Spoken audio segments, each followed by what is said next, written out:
শবে কদরের রাত যেহেতু একেবারেই চূড়ান্তভাবে ফিক্সড কোনো রাত নয়, সেজন্য শবে কদর পাওয়ার উপায় হলো রমজানের শেষ দশকের প্রত্যেকটা রাতে ইবাদত করা। প্রত্যেকটা রাতে ইবাদত করার যদি সুযোগ না হয়, তাহলে কমপক্ষে বেজোড় রাতগুলোতে ইবাদত করা। নবী সাল্লাল্লাহু আলাইহি ওয়াসাল্লাম বলেছেন, তাহাররাউ লাইলাতুল কদরি ফিল বিদরি মিনাল আশরিল আওয়াখিরি মিন রমাদান। রমজানের শেষ দশকের বেজোড় রাতগুলোতে তোমরা কদর তালাশ করবে। তার মানে এর মধ্যে যে কোনোটা হতে পারে। আল্লাহ তাআলা বিষয়টাকে উজ্জ্বল রেখেছেন কেন? হাফিজ ইবনে হাজার আসকালানী রাহমাতুল্লাহ আলাইহি বিশ্ববিখ্যাত হাদিস ব্যাখ্যাতা, হাদিস বেত্তা, তিনি সহিহ বুখারীর বিখ্যাত ব্যাখ্যা গ্রন্থ ফাথুল বারীতে লিখেছেন যে আল্লাহ রাব্বুল আলামিন লাইলাতুল কদর নির্দিষ্ট একটা রাতকে ফিক্সড করে না দিয়ে, এই যে শেষ দশক আবার বেজোড় রাতগুলোর মধ্যে সম্ভাবনা বেশি, এটা করেছেন যাতে করে আমরা বেশ কয়েকটা রাত ধরে ইবাদত করতে পারি। এখন মনে হতে পারে এটা তো আমাদের কষ্ট হচ্ছে, আমাদের জন্য বোঝা হলো, ফিক্সড হলো তো আমাদের জন্য সহজ হয়ে যেত। মরার পর যখন আমল নামা হাতে পাবো, তখন মনে হবে ইস, এই লাইলাতুল কদর আল্লাহ শেষ 10 রাতের মধ্যে রেখেছেন। পুরো রমজান রাখতেন তাহলে 30 রাত ধরে ইবাদত করতে পারতাম, কারণ তখন লাভটা চোখে আসবে এবং দেখা পড়বে। এই জন্য লাইলাতুল কদরের জন্য শেষ রাতে বেশি বেশি ইবাদত করতে হবে। এটা হলো লাইলাতুল কদর পাওয়ার সহজ উপায়। আরেকটা সহজ উপায় আছে, সেটা হলো ইতিকাফ, যেটা এতক্ষণ বললাম। আপনি মসজিদে যদি ইতিকাফ করেন, তাহলে লাইলাতুল কদর পাওয়াটা এমনিতেই সহজ হয়ে যাবে। এমনকি ইতিকাফকারী ব্যক্তি, যদিও শেষ দশকে নবী সাল্লাল্লাহু আলাইহি ওয়াসাল্লাম রাত জেগে থাকতেন, যদি কোনো কারণে তিনি ঘুমাতে হয়েছে, ঘুমিয়েছিলেন, তারপরে ইতিকাফকারী ব্যক্তি ঘুমাইলেও সেটা ইবাদতের মধ্যে। বাসার ঘুম আর মসজিদে ইতিকাফকারী ঘুমের মধ্যে পার্থক্য আছে। মসজিদে অবস্থানটাই ইটসেলফ একটা ইবাদত। অতএব আপনি যদি চান যে আমার লাইলাতুল কদর মিস না হোক, তাহলে তার জন্য সবচেয়ে মোক্ষম সুযোগ এবং সবচেয়ে সহজ উপায় হলো ইতিকাফ করা। ইতিকাফ অত্যন্ত প্রেমময় একটি ইবাদত, যেটা খুব ভেতর থেকে ফিল করা যায়। আল্লাহর সাথে একান্তে কথা বলা যায়, অনুভব হবে যে আমি আল্লাহর ঘরে আছি, আল্লাহর ঘরে হাজির হয়ে গেছি।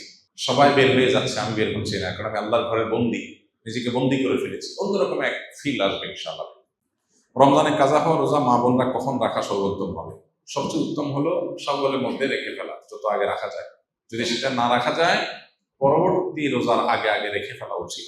আয়েশা রাদিয়াল্লাহু তাআলা আনহা তার ভাঙতি যে রোজাগুলো হতো, সেগুলো তিনি পরবর্তী রমজানের আগে শাবান মাসে রেখে ফেলতেন। তিনি এর মধ্যে রাখতে পারতেন না কেন? কারণ নবী সাল্লাল্লাহু আলাইহি ওয়াসাল্লাম তার সাথেই থাকতেন, এবং নবী সাল্লাল্লাহু আলাইহি ওয়াসাল্লাম সাথে থাকার কারণে, স্বামীর সাথে থাকার কারণে স্বামীর হাজত বা প্রয়োজনকে মাথায় রেখে রোজা রাখতে সুযোগ পেতেন কম। এদিকে শাবান মাসে নবী বেশি বেশি নফল রোজা রাখতেন, ওই সুযোগে তিনি তার রোজাগুলো রেখে ফেলতেন। এই জন্য শেষ সময় হলো পরবর্তী রমজান রাখা। কোনো কারণে যদি সেটাও কেউ না পারে, তারপরে রাখলেও আদায় হয়ে যাবে। রোজা রেখে কোন আমলগুলো করলে সওয়াব সবচেয়ে বেশি? রোজা রেখে সবচেয়ে গুরুত্বের সাথে যে বিষয়টা খেয়াল করা দরকার, সেটা হলো সকল প্রকার গুনাহ থেকে বেঁচে থাকা। সকল প্রকার গুনাহ থেকে বেঁচে থাকা। আমি রোজা আছি, আমি গীবত করবো না, আমি রোজা আছি ঝগড়া করবো না, আমি রোজা আছি গালমন্দ করবো না, আমি রোজা আছি মিথ্যা কথা বলবো না, আমি রোজা আছি হারাম কোনো জিনিস ফেসবুকে, ইউটিউবে, মোবাইলের বাইরে, অফলাইনে, অনলাইনে কোনোভাবে দেখবো না। এই জিনিসটা হলো রোজার মধ্যে সবচেয়ে গুরুত্বের সাথে আমাদের করা দরকার। আমরা বেশিরভাগ মানুষ নফল আমল করি, ফরজের খবর নেই। আমরা কোরআন তেলাওয়াত করি, আমরা ওয়াজ শুনি, আমরা জিকির আজকার করি, কিন্তু আমি মোবাইলে হারাম জিনিস দেখি, ভিডিও দেখি, মিউজিক শুনি, ইচ্ছায় অনিচ্ছায় আমার জ্ঞাতসারে গুনাহ করি। তাহলে আমার রোজার পুরো ফজিলতটা নষ্ট হয়ে যায়। নবী সাল্লাল্লাহু আলাইহি ওয়াসাল্লাম বলেছেন, রব্বা সাইমিন লাইসা লাহু মিন সিয়ামিহি ইল্লাল জু। বহু রোজাদার আছে, রোজা থেকে উপোস থাকা ছাড়া তার কোনো উপকার হয় না। সেজন্য এই জিনিসটা খেয়াল করা দরকার। আর এর পাশাপাশি নফল আমলের ভিতরে সবচেয়ে বেশি করণীয় কোনটা, যদি সেটা বলেন তাহলে বলবো রমজান মাসে কোরআনে কারীমের প্রতি আমাদের বিশেষ গুরুত্ব থাকা উচিত। এর বাইরে দোয়াটা বেশি বেশি পরিমাণে করা দরকার আমাদের। রমজানে কোনো ব্যক্তি হঠাৎ এমন অসুস্থ হয়ে গেল যে সাহারি খেয়ে রোজা রাখতে পারবে না, সেক্ষেত্রে ওই ব্যক্তির রোজার কাফারা কি হবে?